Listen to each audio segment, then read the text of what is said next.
ताऊ तो doctor N से कहती है मास्टर मेरी एक बेस्ट फ्रेंड है। शुरू शुरू में उसके विचार अच्छे नहीं थे, बुरा सोचती थी और उसकी आदतें भी बहुत बुरी थी। अगर उसने खुद को खुश रखने के लिए कुछ किया तो वो उसने गलत किया। डॉक्टर एन उसे ज़्यादा अच्छे काम करने चाहिए ताकि अच्छे बुरे का बैलेंस हो सके। इसका ये मतलब नहीं कि तुम बुरे काम ही जारी रखो। आपने मुझे ऐसा क्यों कहा? मैंने तो कुछ नहीं किया। हाँ मैं जानता हूँ, मैं तो बस अपनी फ्रेंड की बात कर रही थी। वो कोई और नहीं शुमैन है। पता है उसने मुझसे मदद मांगी थी लेकिन मैं कर नहीं सकी। ये सीन यहीं ख़त्म होता है। टियानजन और मास्टर साथ में होते हैं और मास्टर कहते हैं कि अभी तक हमने कोई खुशी सेलिब्रेशन नहीं की और कई दिनों तक किसी का बर्थडे भी नहीं आने वाला है। हमारी फैमिली में अभी तक कोई है जिसने अपना बर्थडे अभी तक नहीं मनाया?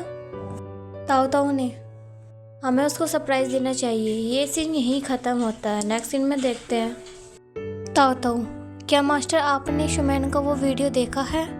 आपको क्या लगता है? डॉक्टर एन भगवान उसकी पवित्र आत्मा को शांति दे। ताऊ ताऊ मुझे लगता है वजह चाहे कुछ भी उसके पेरेंट्स को पता होना चाहिए। उन्होंने अपनी बेटी को गलत ही सोच लिया था। डॉक्टर एन वाकई में उसके साथ बहुत गलत हुआ। वो उसके कहे आखिरी शब्द थे जो उसने तुमसे कहे। उसे सिर्फ तुम पर भरोसा था क्योंकि उन्हें पता चला कि उनकी बेटी ने जो किया सब बीमारी की वजह से वो सब किया, तो वो कभी खुद को माफ़ नहीं कर पाएंगे। ये सीन यहीं खत्म होता है। नेक्स्ट सीन में देखते हैं। ताऊ तो वो टेंशन साथ में होते हैं। ताऊ तो कहती है मास्टर ने कहा हम जो चाहें वो ज़रूरी नहीं वो हमें मिल जाए। हमारी खुशियों से किसी को तकलीफ़ पहुंचनी नहीं चाहिए। इसमें कौन सी नई बात है? यह हम सभी जानते हैं। सिर्फ ये कहने के लिए बुलाया था।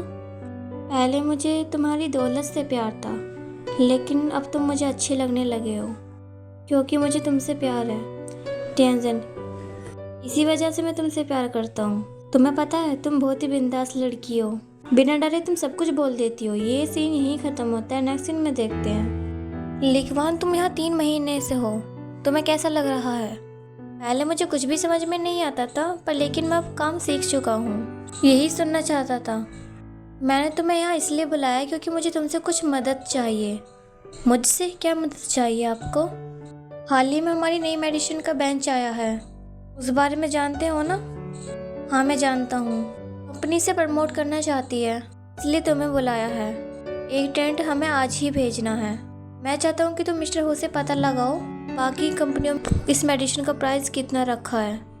वो तुम्हें कभी भी मना नहीं करेंगे। सर मैं ऐसी बातें नहीं कर पाऊँगा, ये मेरे असूलों के खिलाफ है। ये हमारे टेंडर की लिस्ट है और ये कार्ड देना बिल्कुल भी मत भूलना। ये तुम्हारे ही नाम पर इशू हुआ है। टेंशन मत लो, तुम पर किसी भी तरह की कोई मुसीबत नहीं आएगी। ये सीन यही ख़त्म होता है। नेक्स्ट सीन में देखते हैं। मिस शिया मिस्टर हु से पूछती है कि हमारे सेंटर में काफ़ी हमारे सेंटर में काफ़ी ट्रेंड फिजिशियन है पर आपने ताओ को ही क्यों चुना? मिस्टर हो ताओ सबसे बेहतर है। ये सीन यही ख़त्म होता है। नेक्स्ट सीन में देखते हैं। ताओ मिस्टर हो को मसाज देती है। मिस्टर हो ताओ से कहते हैं तुम मसाज अच्छी तरीके से करना, मेरी हड्डियां मत तोड़ देना। अब मैं ये करना सीख चुकी हूँ। बस आप जाते जाते मिस डोंग के सामने मेरी तारीफ कर देना जो उनकी नज़र मेरे पर पड़े। फिर वहाँ मिस शिया आती हैं। ताओ आपसे कोई मिलने आया है। ताओ कहती है प्लीज़ आप टेंशन से चेकअप करवा लीजिए, मैं थोड़ा बिजी हूँ। मुझे आपसे कुछ बात करनी है।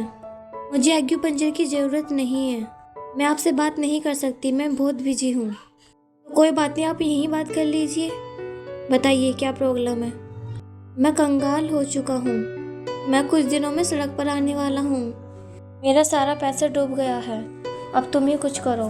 ताओ पानी सर से ऊपर गुजर चुका है, मैं इसमें आपकी कोई मदद नहीं कर सकती, इसलिए घर जाओ और सो जाओ। इसके अलावा एक और बात है और मुझे एक टेंशन भी है। अब आपने क्या कांड कर दिया? मेरा विदेश में पैसा अटका हुआ है। ऐसा क्यों किया?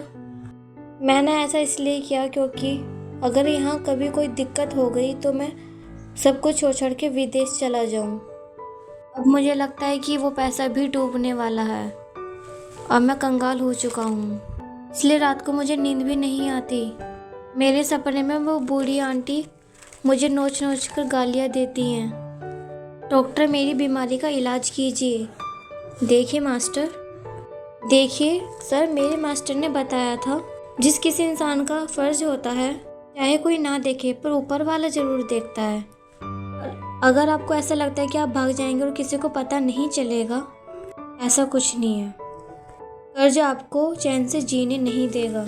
इतना भागेंगे? आप जानते हैं आपके अंदर एक भगवान जैसी आत्मा है, उससे क्या झूठ बोलेंगे? आप उसका क्या करेंगे? उन सभी की बद्दुआएं आपको कभी जीने नहीं देगी। उन सभी की बद्दुआएं आपको कभी खुश नहीं रहने देंगी। आपको सुधरना होगा, आपकी इसी में ही भलाई है। ये इसी नहीं खत्म होता। नेक्स्ट सीन में देखते हैं डॉक्टर रैन के पास मिस्टर हो होते हैं। फिर से ट्यूना के लिए आए हो क्या? हाँ। मिस डोंग्स ट्रीटमेंट लिया क्या? नहीं, उनकी काफ़ी खास स्टूडेंट से मैंने ट्रीट लिया। वो बिल्कुल तुम्हारी जैसी है। ताताओ से मैंने ट्रीटमेंट लिया है। उसने भी एग्ज़ाम भी नहीं दिया है। उसके हाथों में जादू है। तातो बिना एग्ज़ाम दिए पास है।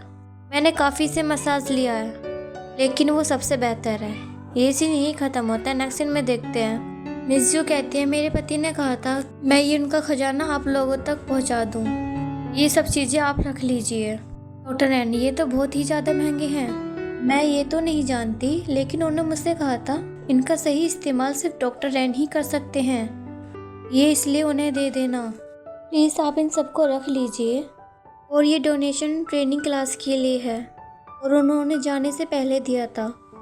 उन्होंने कहा था अगर तातो जैसी लड़की को ट्रेन कर सकते हैं तो फिर ये किसी का भी भला कर सकते हैं। ये सीन यही ख़त्म होता है। नेक्स्ट सीन में देखते हैं मिस्टर हो के पास लिखवान आता है। आज छुट्टी है क्या? नहीं, मैं यहाँ किसी काम से आया था। काम से आए हो? हाँ। मुझे मिस्टर टोन ने बताया है कि तुम फुल टाइम जॉब कर रहे हो। आपने सही सुना, वे टेंडर भरने वाले हैं और मुझे इसका प्रोसेस नहीं पता है, इसलिए मैं आपके पास आ गया। अच्छा किया। और उन्हें टेंडर के पेपर्स देता है और वे पेपर्स देखने लगते हैं। जब भी मिस्टर शुदाओ कहते हैं तुम्हें यहाँ टू ने भेजा है। हाँ। जानते हो तुम क्या कर रहे हो? मिस कॉल हो और अच्छे इंसान भी। ये काम तुम इन सब चक्करों में मत पड़ो। मैं ये सब शोभा नहीं देता। तुम अपनी पढ़ाई पर फोकस करो। लिगवान, मिस्टर हो, आप घबराइए मत। ये कार्ड मेरे नाम पर है। आपको तो बस ये सारे पैसे खर्च करने हैं। अगर आपको ये पैसे कम लग रहे हैं तो हम आपको और भी देंगे। तुम जानते हो तुम्हारी मदद क्यों की थी? ये समाज बेरहम और मतलबी है। इस समाज को तुम खुद पर हावी मत होने दो। तुम्हें अच्छे और बुरे की पहचान होनी चाहिए। मुझे सिर्फ तुमसे यही कहना था। इस बारे में घर जाके दोबारा से सोच रहा हूँ और ये हरकत कभी दोबारा मत करना। नेक्स्ट सीन में देखते हैं टियानजन और तातो घर आते हैं। तातो कहती है सब कहाँ गए? टियानजन, मुझे क्या पता, सब बाहर गए हैं। इस वक्त बाहर करने क्या गए हैं? मैं नहीं जानता। चलो चलते हैं। वो तातो अंदर आती है और सभी बर्थडे सॉन्ग गाने लगते हैं। तातो पूछती है वैसे बर्थडे किसका है? मास्टर कहते हैं बर्थडे सॉन्ग भी गा लिया और पूछ रही हो कि बर्थडे किसका है? तुम्हारा और किसका? मेरा। ये सीन नहीं खत्म होता है। नेक्स्ट सीन में देखते हैं लिखवान के पेरेंट्स लिखवान के पास आते हैं। आप लोग अंदर आ जाओ। लिखवान की मोम लिखवान से पूछती है क्या तुम यहाँ अकेले रहते हो? लिखवान बताता है हाँ, मैं पहले एक लड़की के साथ रहता था। अच्छा नहीं लगा इसलिए मैं यहाँ आकर शिफ्ट हो गया। मुझे लड़की को पसंद करते हो ना? नहीं मोम, मैं किसी को पसंद नहीं करता। लिखवान के फादर कहते हैं फिजूल की बातें क्यों कर रही हो, मुद्दे पर आओ। लिखवान, अब क्या हो गया? लिखवान की मोम, सब कुछ बर्बाद हो गया। हमारा जो फिश पेंटर था वो बर्बाद हो गया। उसमें 3 गाड़ियाँ गिर गई। हमें खेती करते 5 साल हो गए, लेकिन आज से पहले कभी इतना नुकसान हमारा नहीं हुआ। अचानक ऐसा कैसे हो गया? ड्राइवर नशे में था और हमारी सारी मछलियाँ भी मर गई। ये सीन यही खत्म होता है। नेक्स्ट सीन में देखते हैं तो लेकिन आईडी के हिसाब से मेरा बर्थडे आज नहीं है। मास्टर, मैंने कहा बर्थडे तुम्हारा आज है तो सिर्फ आज ही है। मिस्टर शुदाओ, मैं मास्टर, मैं जानता हूँ आपको ड्रिंक करने का मन करा है। ऐसा कुछ नहीं है। ताओ को हमारे साथ रहते काफ़ी समय हो गया, लेकिन हमने उसका बर्थडे कभी नहीं बनाया। इसलिए मैंने सरप्राइज़ पार्टी प्लान की थी और वो रख दी। इसलिए मैंने सरप्राइज़ पार्टी रखी है। बर्थडे तो सबका ही होता है, फिर ताओ का क्यों नहीं?